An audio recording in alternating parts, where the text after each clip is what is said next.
Dan kepada siapa Nabi Allah Lut itu diutus? Bagaimana dakwahnya Nabi Lut? Bagaimana kaumnya menentang dakwah Nabi Lut? Bagaimana keluarganya? Dan apa pula azab yang akan ditimpakan kepada mereka? Ma'asyiral muslimin yang dimuliakan Allah Azza wa Jalla, Nabi Lut alaihi salatu wassalam, kisah Nabi Lut ini bukan hanya dijelaskan dalam Quran saja. Di dalam Injil, di dalam Taurat juga dikisahkan. Tetapi perbedaannya dalam Islam, kita mengakui Lut itu satu di antara 25 nabi dan rasul. Sementara mereka ahli kitab menganggap Lut itu bukan nabi, tapi hanya rajulun saleh, orang saleh saja. Tapi kita umat Islam meyakini bahwa Lut itu seorang nabi, satu dari 25 nabi dan rasul yang dicantumkan kisahnya dalam Al-Quranul Karim. Nabi Lut alaihi salatu wassalam secara nasab, kita urut secara nasab dulu. Ada yang mengatakan dia adalah Lut ibnu Harun ibni Tarikh, dan Tarikh itu artinya Azar, ayahanda Ibrahim.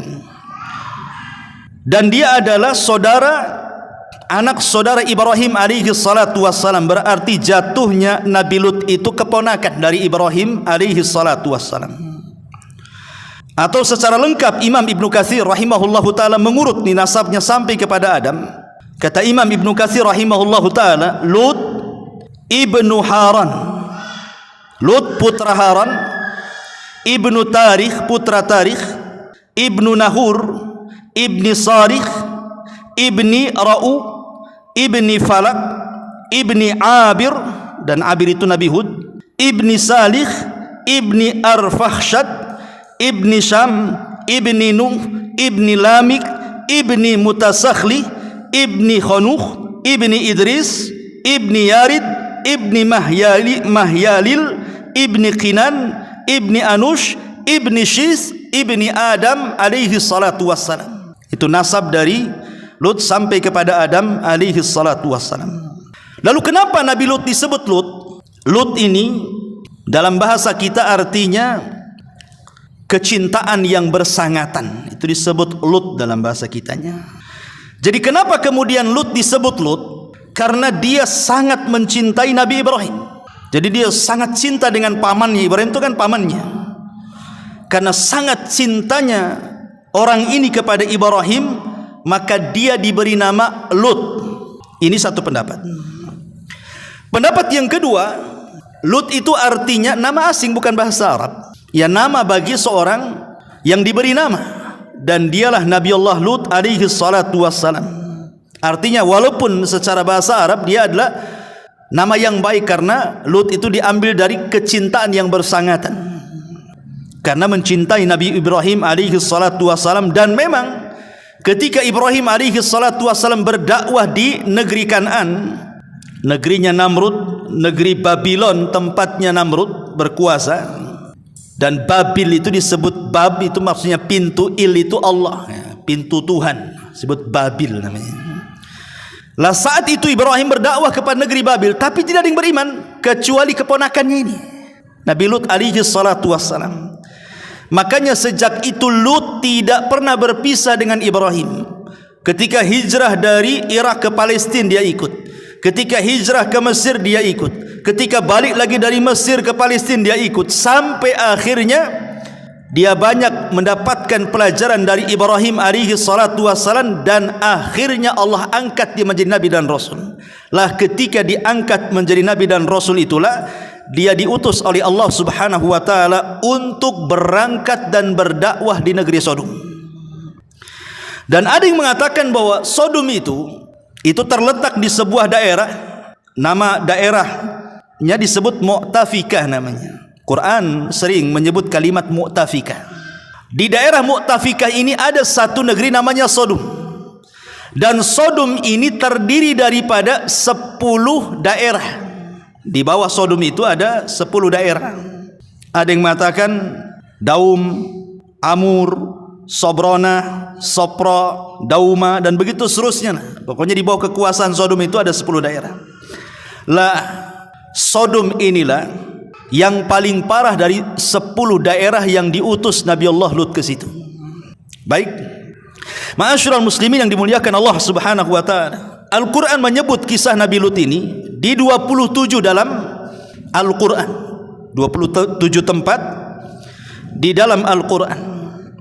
Di antaranya disebutkan dalam surah Al-A'raf ayat 79 sampai 84. Kemudian surah Hud dari ayat 69 sampai ke 83. Kemudian surah Al-Hijr ayat 57 sampai 77. Kemudian surah Asy-Syu'ara ayat 160 sampai 175. Kemudian dalam surah An-Naml ayat 54 sampai 58. Kemudian surah Al-Ankabut dari ayat 26 sampai 35. Kemudian surah As-Saffat ayat 133 sampai 138. Kemudian dalam surah Al-Qamar ayat 33 sampai 40. Kemudian juga disebutkan dalam surah At-Taubah, Al-Furqan, Al-Anbiya, Adz-Dzariyat, Ibrahim, An-Najm, dan juga disebutkan dalam surah At-Tahrim secara tersirat. Kemudian Al-An'am, Al-Hajj, Shad dan Qaf dan begitu seterusnya. Intinya bahwa banyaknya penyebutan kisah Nabi Lut dalam Al-Quran sampai disebut 27 tempat dalam Quran ini. Memang kisah ini layak untuk disimak, layak untuk disimak, direnungkan, kemudian dipetik pelajarannya. Karena Al-Quran itu bukan kitab sejarah, bukan mendengarkan oh enak kisahnya kemudian ngantuk kemudian tidur. Enggak. Quran itu kitab hidayah. Setelah mendengar kisah, ambil ibrah di dalamnya. Karena kebanyakan orang itu kalau mendengar qasasul anbiya, kisah-kisah para nabi itu ya hanya dijadikan dongeng saja. Saya suka mendengarkan kisah para nabi katanya untuk dongeng tidur. Habis dengerin belum selesai kisahnya dah ngorok dia. Awalnya dia yang mendengarkan YouTube, terakhir YouTube pula dengar dia. Ya.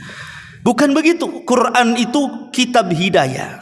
Ya, dengarkan kisahnya, ambil petikan-petikan ibrahnya, amalkan. Ya. Ma'asyiral muslimin wal muslimat rahimani wa rahimakumullah. Dari 10 negeri Sodom itu adalah negeri yang paling subur.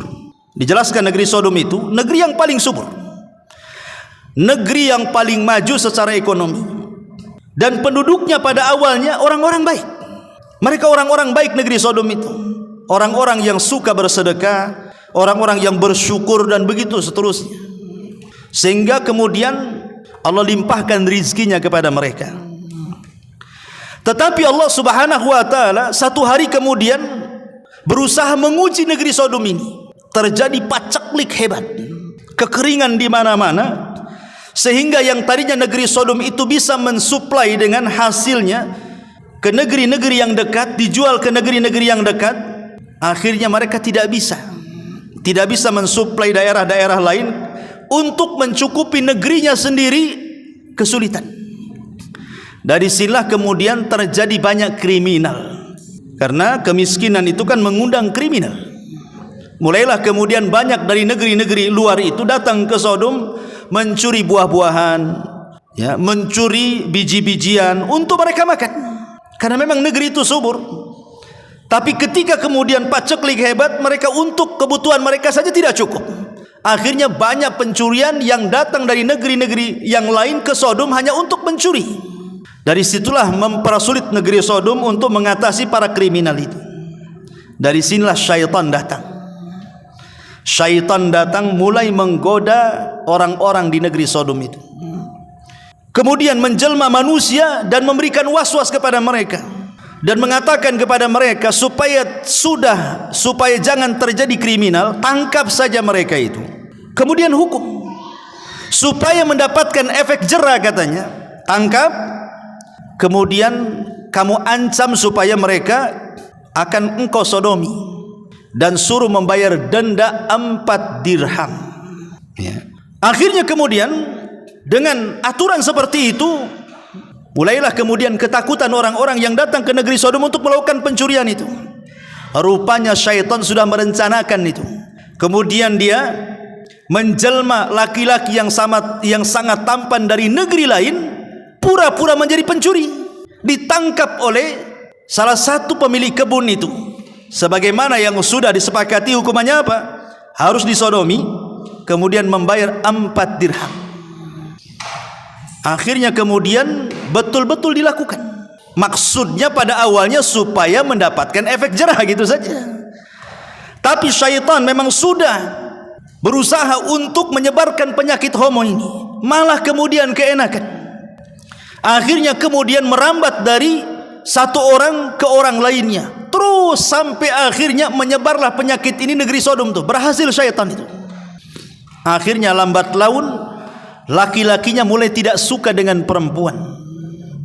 Laki-lakinya sudah tidak mau suka dengan perempuan karena sudah terasuki oleh syaitan. Dari sini kita tahu bahwa penyakit homoseksual ini datang dari mana? Dari syaitan. Karena ada orang yang mengatakan itu genetik atau apa istilahnya. Ini sudah takdir katanya. Ini tidak bisa disembuhkan. Kalau takdirnya sembuh nanti sembuh. Dari mana? Tadi saya sudah katakan Allah yang menciptakan laki-laki dan perempuan. Laki-laki suka perempuan dan sebaliknya. Makanya lihat nikmat di sorga bagi laki-laki apa? Bidadari. Sekarang kalau seandainya homoseksual ini, orang yang suka laki-laki masuk sorga ini, dikasih bidadari mau enggak? Nikmat di dalam Quran itu loh, nikmat sorga itu laki-laki itu dapat bidadari. Di sorga enggak ada laki-laki suka laki-laki. Karena semua Al-Quran menjelaskan itu. Ma'asyiral muslimin yang dimuliakan Allah Azza wa Jalla. Maaf ya, kadang-kadang kalau kita melihat hewan saja, hewan loh ya, sekelas ayam ataupun kambing ya, mereka kalau kawin ya sesama jenis mereka, sesama ya laki-laki dengan perempuan baru punya keturunan kan begitu. Makanya betul kata Allah Subhanahu wa taala, ada sebagian manusia itu kal an'am, seperti binatang, balhum adhal, bahkan mereka lebih parah dibandingkan binatang. Lebih parah dibandingkan binatang. Jadi ini penyelisihan fitrah sebenarnya. Makanya kemudian kalau bisa orang-orang yang seperti ini disembuhkan, ya bisa dengan cara diruqyah atau ke psikiater atau apa kan begitu. Insya Allah setiap penyakit itu ada obatnya. Karena Allah menurunkan penyakit itu pasti menurunkan juga obatnya. Tidak ada satu penyakit yang tidak ada obatnya. Ada obatnya itu. Bahkan pengakuan dokter-dokter hebat itu, mereka sudah mengatakan kok banyak yang sembuh kok. Banyak yang sembuh dari penyakit ini. Asal ada kemampuan yang kuat dari pelakunya dan dia betul-betul bertobat kepada Allah Azza wa Jalla dan dapat bimbingan agama yang baik. Ma'asyiral muslimin yang dimuliakan Allah Azza wa Jalla. Lanjut kisah bahwa akhirnya setelah lama sekali mulailah mereka berani sampai terang-terangan. Nanti dijelaskan dalam ayat itu, dalam Quran itu, bagaimana mereka melakukan homoseksual itu terang-terangan. Terang-terangan. Yang awalnya sembunyi-sembunyi jadi terang-terangan. Pertanyaannya pun, ini kan berlaku lama nih perbuatan homoseksual ini. Lah kalau seandainya kemudian laki-laki menikah dengan laki-laki, mereka tidak suka dengan perempuan, kapan mereka punya keturunan? Sampai kiamat pun tidak akan punya keturunan. Coba saja, laki-laki berhubungan dengan laki-laki, mau dia masih muda atau sudah tua, nggak akan punya kehamilan. Dari situ habislah manusia kan begitu. Tetapi Al-Quran tidak menjelaskan bagaimana nasib perempuan negeri Sodom itu. Walaupun ada sebagian athar yang menjelaskan. Jadi ketika laki-laki ini sudah suka laki-laki ini, setan akhirnya menjelma perempuan yang sangat cantik. Kemudian menggoda perempuan-perempuan Sodom dan mengatakan, lihat, suami-suami kita sudah tidak suka kita lagi katanya. Kalau mereka bisa melakukan sesama mereka, kenapa kita tidak bisa melakukan sesama kita? Akhirnya terjadilah lesbi tadi. Jadi sejarah homoseksual dengan lesbi itu dua-duanya adalah terjadi sejak zaman purbakala, zaman negeri Sodom, di zaman Nabi Ibrahim alaihi salatu wassalam, ketika Nabi Allah Lut diutus ke negeri itu. Jadi ini bukan perkara baru, ini sudah lama. Dan ini sangat dikutuk dalam Al-Quranul Karim. Bahkan dalam kitab-kitab sebelum Al-Quran, seperti saya katakan tadi, perjanjian lama Taurat juga mengutuk. Ma'asyiral muslimin yang dimuliakan Allah Subhanahu wa ta'ala, lah ketika kemudian yang laki-lakinya suka dengan laki-laki, perempuannya suka dengan perempuan, lebih daripada itu, mulailah kemudian mereka melakukan kriminal dengan cara menjadi perompak. Mereka menjadi perompak jadinya. Jadi lihat, berawal dari penyimpangan seksual, kemudian melahirkan keturunan, banyak kriminal tuh. Banyak kriminal, pemerkosaan, kemudian juga perampokan. Bahkan mereka sudah hilang urat malunya sampai dijelaskan bahwa Kalau mereka itu sedang kumpul-kumpul sesama mereka, kemudian salah seorang di antara mereka umpamanya mengeluarkan angin, dhurat bahasa Arabnya, bahasa kitanya kentut yang ada ledakan, itu namanya dhurat.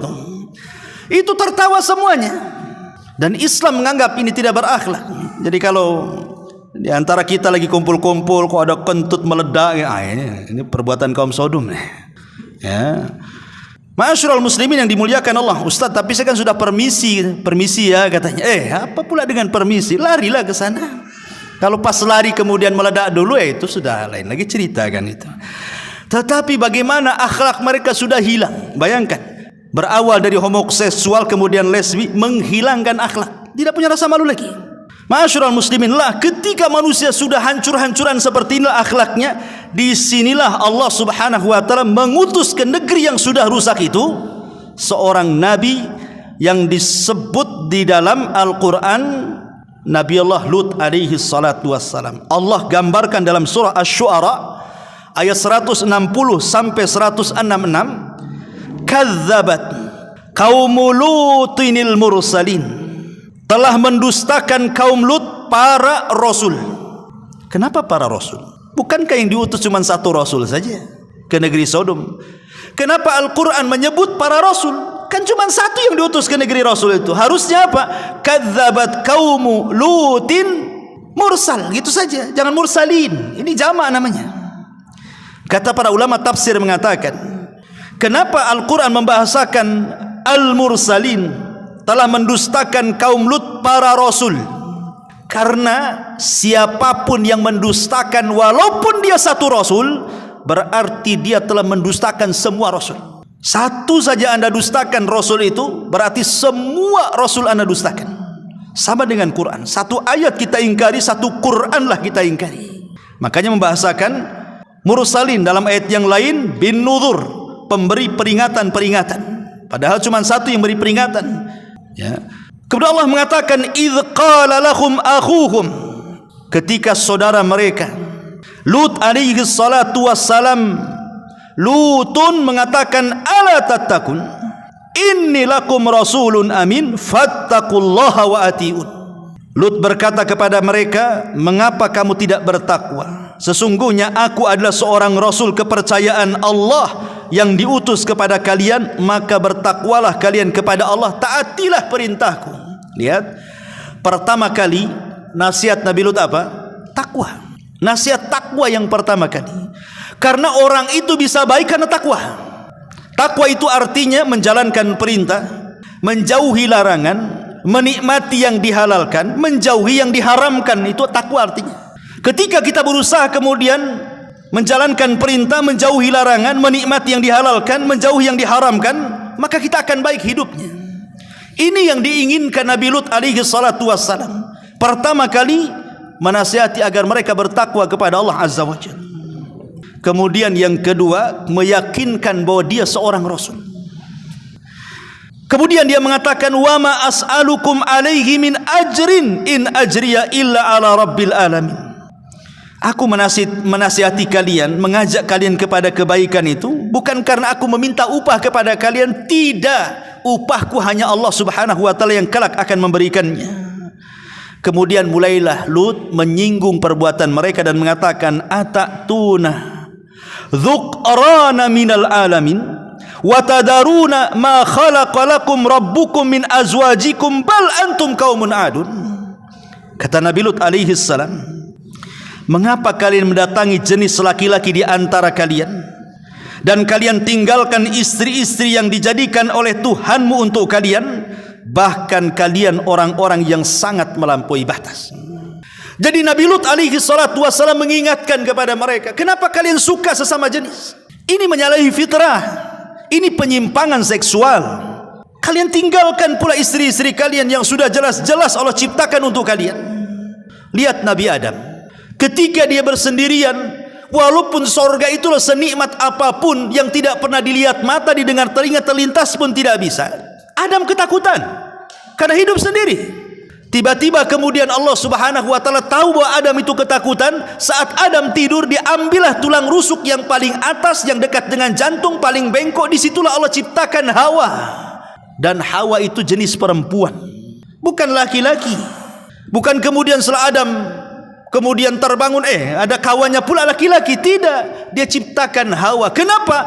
Karena tujuan Allah Subhanahu wa taala ingin mengembangbiakkan manusia. Karena Allah katakan di hadapan para malaikat, inni ja'ilun fil ardi khalifah. Aku jadikan di permukaan bumi seorang khalifah. Apa makna khalifah itu? Yakhlufu ba'duhu ba'dah. Makhluk yang bergenerasi itu disebut khalifah. Makhluk yang berketurunan itu disebut khalifah. Jadi Allah menghendaki manusia itu berketurunan, bergenerasi. Nah sekarang kalau laki-laki dengan laki-laki, macam mana akan bergenerasi? Bahkan saya mendengar satu YouTube itu, ada seorang pendeta, Masya Allah, dia sampai mengatakan, bersyukur Indonesia ini mayoritas Islam katanya. Coba kalau kayak Amerika katanya, yang mayoritas Nasrani, dia bilang begitu. Saya ngutip perkataan dia saja. Ya, tentu Indonesia ini sudah jadi LGBT semua. Karena salah satu yang melegalkan LGBT secara nasional itu salah satunya negeri Amerika sana. Itu secara nasional. Ada 4 negara yang memang betul-betul dilegalkan secara nasional, sah secara hukum menurut negara mereka, dan sebagian negara yang lain mungkin putusan pengadilan. Tapi pendeta ini mengatakan, kalau seandainya katanya Indonesia ini bukan mayoritas Islam, sudah habis seperti negeri barat mungkin. Tidak ada, orang pasti akan tersebar penyakit ini katanya. Dari sini ada pengakuan bahwa hanya Islam yang mempertahankan bahwa penyakit itu adalah penyakit dan itu berbahaya, dan itu harus diingatkan kan itu ya. Karena ini mengundang azab Allah Subhanahu wa taala, jangan dianggap remeh. Makanya Nabi SAW ketika berbicara dengan orang-orang Ansar, apa kata Rasul? Ya ma'syarul Ansar, kata Rasul, khamsun idzabtulitum bihinna wa a'udzu billahi an tudrikuhun, kata Rasul. Hei orang-orang Ansar, hati-hati dengan 5 perkara, kata Rasul. Jangan sampai menimpa kalian. Kalau sampai menimpa kalian, aku berlindung kepada Allah, kata Rasul. Jangan sampai menimpa kalian. Salah satunya kata Rasul apa? Idza dhaharatil fahishatu fi qaumin qad hatta tu'linu biha illa fasha fihimut ta'un wal auja allati lam takun madat fi aslafihimul ladzina madaw. Perkataan Nabi ini. Kata Nabi SAW, apabila sudah tersebar al-fahisha. Sebagian para ulama tafsir mengatakan fahisha ini artinya perzinahan, termasuk di dalamnya homoseksual, lesbi, biseksual, ya, itu masuk di dalamnya tuh. Kemudian terang-terangan, dan sekarang di negeri kita ini sudah terang-terangan. Bahkan ada tempat mangkalnya. Antum mau cari apa? Banci kaleng atau apa tuh? Waria gitu. Itu ada tempatnya. Sekarang baik offline atau online malah sekarangnya. Offline jelas tempatnya, online tinggal call saja, datang dia. Ya. Na'udzubillah, terang-terangan. Bahkan sebagian tempat ini dilegalkan pula. Dan saya pernah menyaksikan begitu. Saya pernah ngaji di Puskopkar itu subuh-subuh. Ya, kan ada setiap Jumat sama Sabtu. Memang subuh, pada subuh saya ngaji di sana. Berangkat 3:30 dari rumah tuh. Karena masih ngantuk berat. Jadi depan rumah sakit Tumbung Patimah tuh, kalau ngantuk di jam 4 tuh, jadi takut bahaya, jadi saya tertidur sebentar lah, ya, minggir sebentar, tertidur. Diketuk pula lah itu kaca mobil tuh, bang katanya kan. Saya pikir mau apa, jadi saya buka kaca, rupanya bencong. Langsung saya tancap gas, Pak. Hilang ngantuknya, asli hilang ngantuknya tuh. Jadi kalau lewat situ tuh saya tancap gas saja itu. Ya. Ma'asyiral muslimin yang dimuliakan Allah Azza wa Jalla. Dan saya lihat banyak pula kawan-kawannya di situ tuh. La haula wala quwata. Itu sudah mendekati subuh, ada qiraah lagi tuh. Bisa gentayangan waktu azan tuh orang tuh. Ya. Ma'asyiral muslimin yang dimuliakan Allah Azza wa Jalla. Intinya bahwa Nabi Lut berusaha kemudian mendakwai mereka. Bahkan dalam ayat yang lain Allah mengatakan dalam surah yang lain, surah Al-A'raf ayat 82, Allah mengatakan, walutan idh qala liqaumihi atatuna al-fahishata ma sabaqakum biha min ahadin minal alamin. Afwan, tadi hadis tadi Nabi SAW belum saya jelaskan. Jadi Nabi SAW mengatakan, apabila fahisyah termasuk juga homoseksual, lesbi dan yang lainnya sudah terang-terangan, apa kata Nabi SAW di ujung hadis? Kecuali akan disebarkan kepada kalian penyakit taun atau penyakit-penyakit yang belum pernah ada di zaman dulu dan ada di zaman sekarang. Bahkan ada penelitian timbulnya HIV AIDS itu sebagian besar dari perbuatan penyimpangan seksual ini. Salah satunya homoseksual. Itu paling besar penyebaran penyakit ini dan tidak bisa diingkari, dan sampai hari ini belum ada obatnya. Makanya sering saya istilahkan, sampai-sampai para profesor, orang-orang cerdas, cendekiawan, cerdik pandai, mereka sampai berkumpul untuk mencari obat penyakit AIDS ini. Sampai hari ini konon katanya belum ditemukan obatnya. Dan saya katakan, buat apa juga mereka melakukan perkumpulan seperti itu untuk mencari obatnya? Karena solusinya bukan mencari obat, solusinya hentikan perbuatan itu. Sadar, bertobat, nanti hilang tuh penyakit itu. Tapi kalau seandainya penyakit itu semakin marak di mana-mana, walaupun seandainya ditemukan obatnya, pasti Allah akan kirim lagi tentaranya yang mungkin lebih parah dibandingkan penyakit AIDS. Karena yang dilawan itu bukan penyakit, yang dilawan itu Allah Subhanahu wa taala. Siapa yang bisa menang melawan Allah Azza wa Jalla? Ya. Allah itu sudah buat aturan, di mana aturan itu sudah jelas dalam Al-Qur'anul Karim tentang laki-laki dan perempuan saja ada aturan, tidak bisa berzina begitu saja, harus ada pernikahan. Apalagi ini yang homoseksual, lesbi ini akan, masya Allah kan. Sampai ada seorang yang ngomong tuh, ya saya kutip aja di media itu. Coba kalau seandainya kambing laki-laki suka dengan kambing laki-laki itu, maka selamanya kita tidak akan makan kambing katanya, karena tidak akan menurunkan keturunan. Karena lama-lama kambing tua-tua mati, nggak ada anak-anaknya lagi. Ya. Artinya kalau laki-laki suka laki-laki, macam mana keturunannya? Habislah negeri ini, nggak ada lagi penerusnya. Dan orang itu akan tua dan akan mati masalahnya. Lah dari sini ma'asyiral muslimin, Nabi SAW sangat tegas dalam masalah ini. Kurang apa lagi Nabi setegas ini, akan tersebar penyakit. Ya. Kemudian di sini Nabi Lut alaihi salatu wasallam mengatakan, Atatunal fahishata ma sabaqakum biha min ahadin minal alamin. Mengapa kamu melakukan perbuatan keji yang belum pernah dilakukan siapapun di dunia ini? Menunjukkan bahwa perbuatan ini pertama kali atau perdana adalah dilakukan oleh kaum Sodom, baru kemudian kaum-kaum setelahnya. Ma'asyiral muslimin yang dimuliakan Allah Azza wa Jalla. Tetapi sunnatud dakwah, tidak semua para nabi diterima dakwahnya. Tidak semua para nabi diterima dakwahnya. Yang lebih parah lagi, mereka mulai mengejek Nabi Lut. Ketika mereka didakwai, Nabi Lut diajak kepada tauhid, kepada ketakwaan, kepada akhlakul karimah dan begitu seterusnya, malah mereka mengejek Nabi Lut alaihi salatu wasallam dan mengatakan, wa ma kana jawaba qaumihi illa an qalu akhrijuhum min qaryatikum innakum unasun yatatahharun. Jawaban kaumnya tidak lain hanyalah mengatakan, usirlah si Lut dan keluarganya itu dari kotamu ini. Sesungguhnya mereka orang-orang yang sok suci saja katanya.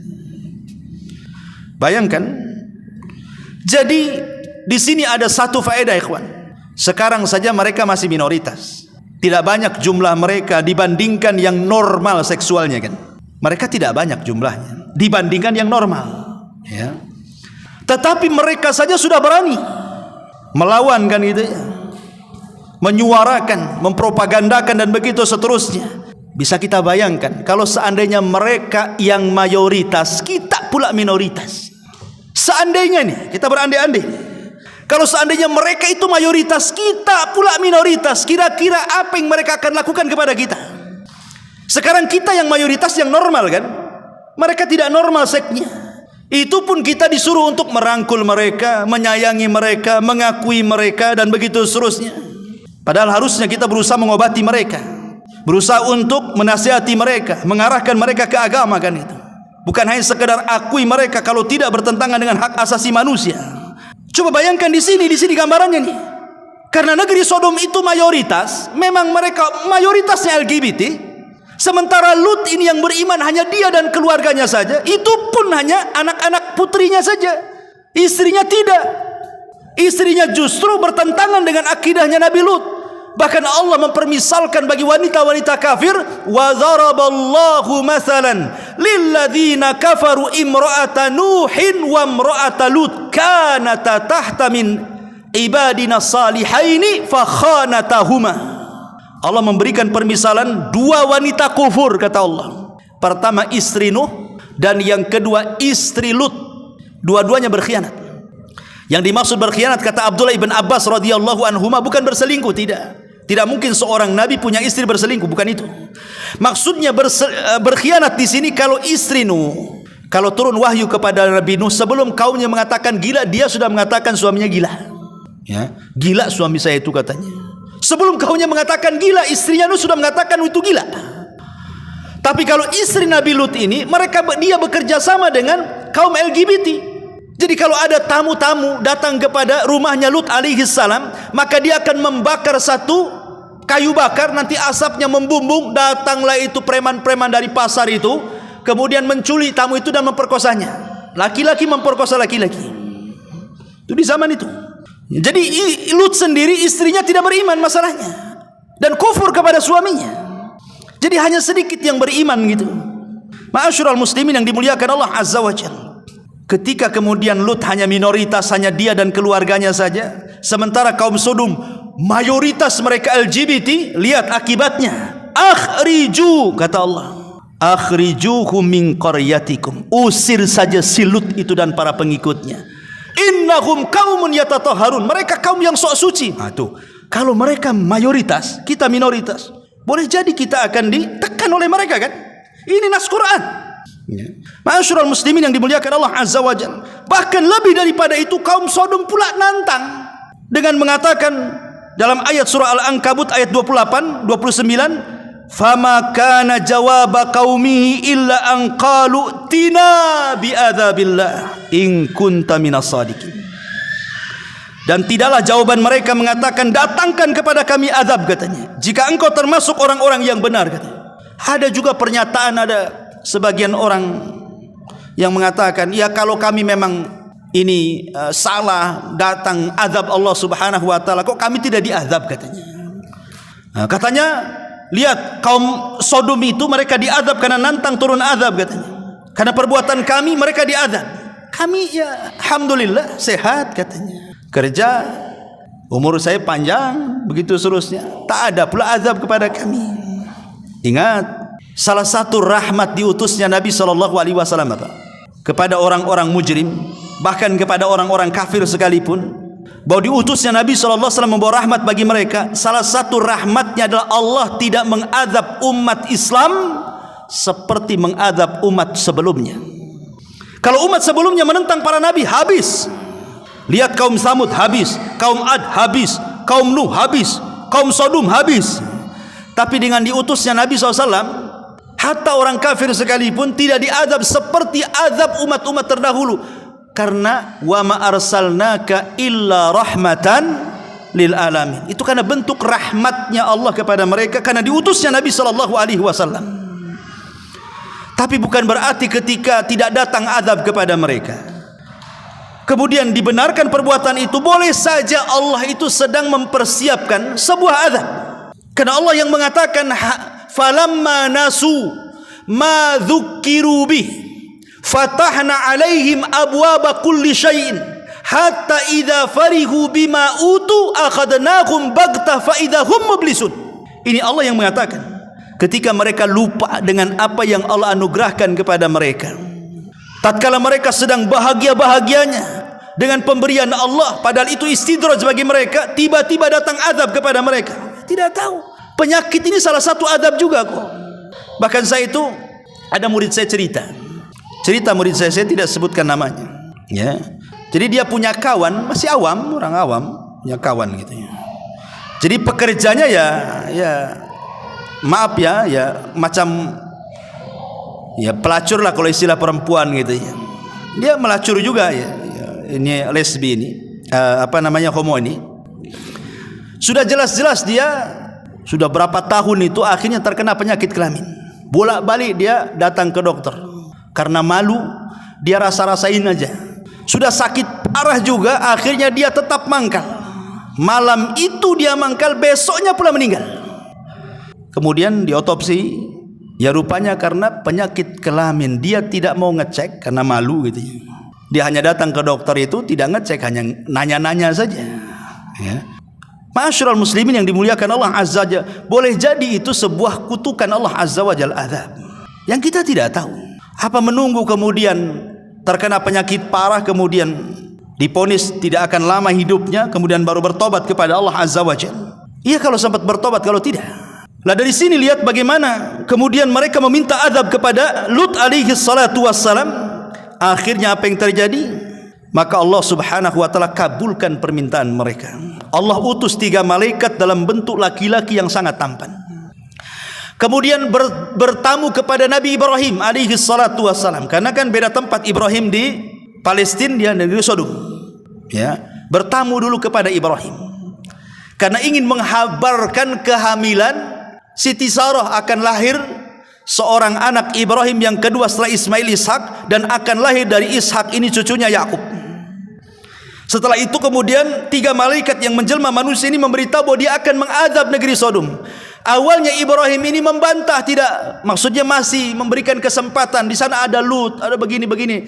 Tetapi kemudian 3 malaikat meyakinkan ini perintah Allah dan Lut akan diselamatkan. Akhirnya berangkatlah kemudian mereka kepada negeri Sodom itu. Ketika sampai negeri Sodom, kan Nabi Lut ini upaya untuk supaya jangan banyak kriminal, terkadang dia utus putri-putrinya untuk menjaga di perbatasan tuh.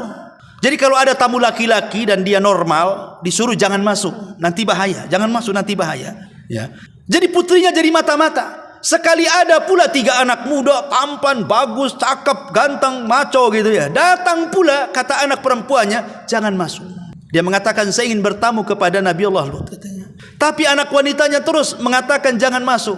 Tapi akhirnya memaksa masuk pula kemudian dan bertamu kepada rumahnya Nabi Lut alaihi salatu wassalam. Maka disebutkan waja'ahu qaumuhu yuhra'una ilaihi wa min qablu kanu ya'maluna sayyiati qala ya qaumi haula'i banati hunna atharu lakum fattaqullaha wa la tuhzun fi dhaifi alaysa minkum rajulun rasyid. Jadi ketika sudah berjumpa dan bertamu di rumah Lut, istrinya kan berkhianat. Nampak ada 3 laki-laki ganteng. Karena dia sudah kerjasama dengan kaum Sodom, dibakarnya kayu. Kemudian nampaklah ngepul ke atas. Preman-preman pasar ini datanglah ngepung rumah itu. Makanya Allah subhanahu wa ta'ala mengatakan dalam surah Hud 78, dan datanglah kepadanya kaumnya dengan tergesa-gesa. Dan sejak dahulu mereka selalu melakukan perbuatan-perbuatan yang keji. Kemudian mereka berusaha mendobrak pintu rumah Lut. Lut berusaha untuk menahan, tapi juga karena banyaknya akhirnya terdobrak pula. Maka Lut mengatakan, hei kaumku, kalau kalian mau, inilah putri-putriku. Ada yang mengatakan ini putri-putriku, maksudnya bukan hanya putri-putrinya dia, maksudnya banyaklah wanita-wanita yang mereka nganggur. Kenapa kalian tidak menikahi wanita-wanita itu? Makanya dia mengatakan inilah putri-putriku, mereka lebih suci bagi kalian. Maka bertakwalah kepada Allah dan janganlah kalian mencemarkan namaku terhadap tamuku. Tidak adakah di antara kalian seorang yang berakal? Mana akal kalian? Dari sini menunjukkan bahwa Lut seolah-olah mengatakan orang yang punya penyimpangan seksual itu akalnya hilang. Karena Lut mengatakan, tidakkah berakal kalian? Begitu maksudnya. Maknanya orang yang punya penyimpangan itu nggak ada akal gitu loh. Kalau kita melihat mafhum dari perkataan Nabi Lut di sini. Tapi apa jawaban mereka? Mereka mengatakan qalu laqad alimta ma lana fi banatika min haq wa innaka la ta'lam ma nurid. Mereka menjawab, sesungguhnya kami telah tahu bahwa kami tidak mempunyai keinginan terhadap putri-putrimu dan sesungguhnya kamu tentu mengetahui apa yang sebenarnya kami inginkan. Maka Lut akhirnya meminta maaf kepada tamu-tamunya dan mengatakan qala law anna libikum quwwah au awi ila ruknin syadid. Seandainya aku ada kekuatan untuk menolak kalian atau aku dapat berlindung kepada kabilah yang kuat, tentu aku akan lakukan melindungi kalian. Ini terlalu banyak masalahnya. Akhirnya kemudian 3 Tiga orang ini baru ngaku kalau dia malaikat. Karena Lut kan nggak tahu awalnya kalau dia malaikat. Baru mereka ngaku dan mengatakan, qalu ya Lut, inna rusulu rabbika lan yasilu ilaika fa asri bi ahlika bi qit'in minal laili wa la yaltafit minkum ahadun illa imra'atak innahu musibuha ma asabahum inna mau'idahumus subhu alaysa subhu biqarib. Para utusan malaikat itu mengatakan, "Hei Lut, sesungguhnya kami adalah utusan-utusan Tuhanmu. Sekali-kali mereka tidak akan dapat mengganggu kamu. Sebab itu pergilah dengan membawa keluarga dan pengikut-pengikutmu di akhir malam, dan janganlah ada seorang di antara kamu yang tertinggal kecuali istrimu. Sesungguhnya dia akan ditimpa azab yang menimpa mereka, karena sesungguhnya saat jatuhnya azab kepada mereka tepat di waktu subuh. Bukankah subuh itu sudah dekat?" Dari sini kita tahu bahwa rata-rata azab Allah itu kalau Allah timpakan di saat manusia sedang nyenyak tidur, artinya sudah dekat-dekat subuh gitu kan. Dan kita lihat rata-rata musibah di Indonesia kan, rata-rata kan malam, jarang siang. Entah tsunami, entah gempa, entah apa saja, kebanyakan itu di malam hari, saat manusia sedang terlena tidur. Dari sini kita katakan jangan pernah merasa aman dari makar Allah. Jangan pernah merasa aman dari makar Allah, karena orang yang merasa aman dari makar Allah itu orang-orang zalim. Ya. Kemudian Lut pun segera meninggalkan rumah itu di waktu subuh. Dan tadi malaikat mengatakan jangan melihat ke belakang. Jadi ketika kemudian Lut keluar dari pintu belakang bersama istrinya, kemudian malaikat ini, ada yang mengatakan yang keluar itu Jibril, walaupun memang tidak ada nas secara Quran ataupun hadis bahwa salah satu di antara tiga malaikat itu adalah Jibril, tetapi ada perkataan Imam Mujahid yang dinukilkan Imam Ibnu Katsir rahimahullahu taala.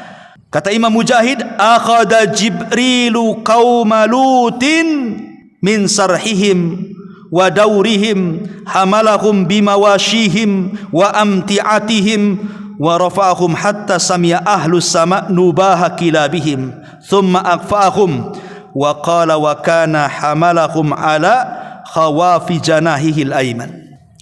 Jadi kata Imam Ibnu Katsir menukil perkataan Imam Mujahid, jadi yang keluar itu Jibril. Tiba-tiba Jibril berbentuk asli, berubah bentuk tuh. Dihempaskan sayapnya, keluar mata-matanya. Itu azab pertama itu.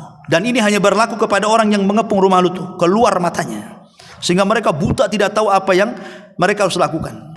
Setelah Lut jauh gitu dan istrinya dibiarkan, maka kata Imam Ibnu Katsir, perkataan Mujahid ini, maka dengan satu sayap kanannya malaikat Jibril ini menembuskan ke langit, kemudian mengangkat negeri Sodom itu semua terangkat, baik rumah-rumahnya, baik binatang-binatangnya, baik barang-barangnya, semua terangkat ke langit, sampai katanya Ibnu Katsir, hatta sami'a ahlus sama, sampai penduduk langit mendengar nubah kilabihin, teriakan anjing-anjing mereka.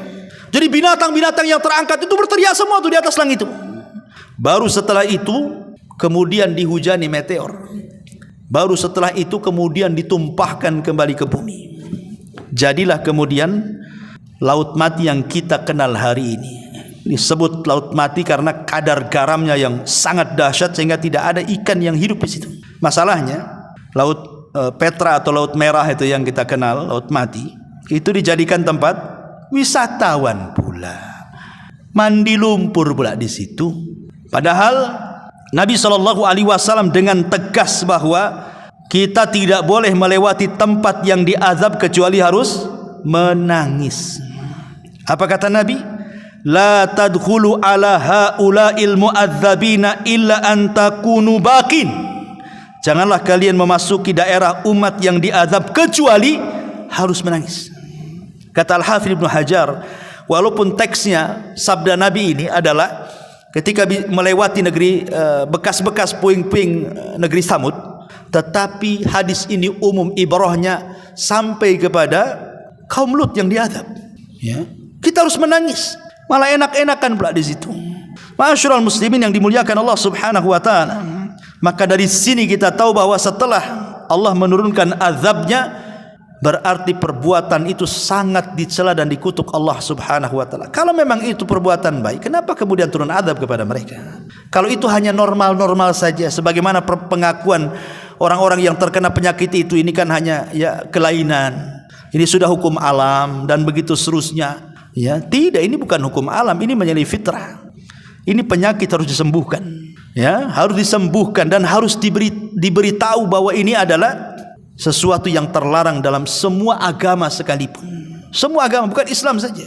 Ya, semua agama melarangnya, kecuali mungkin oknum lah kan gitu.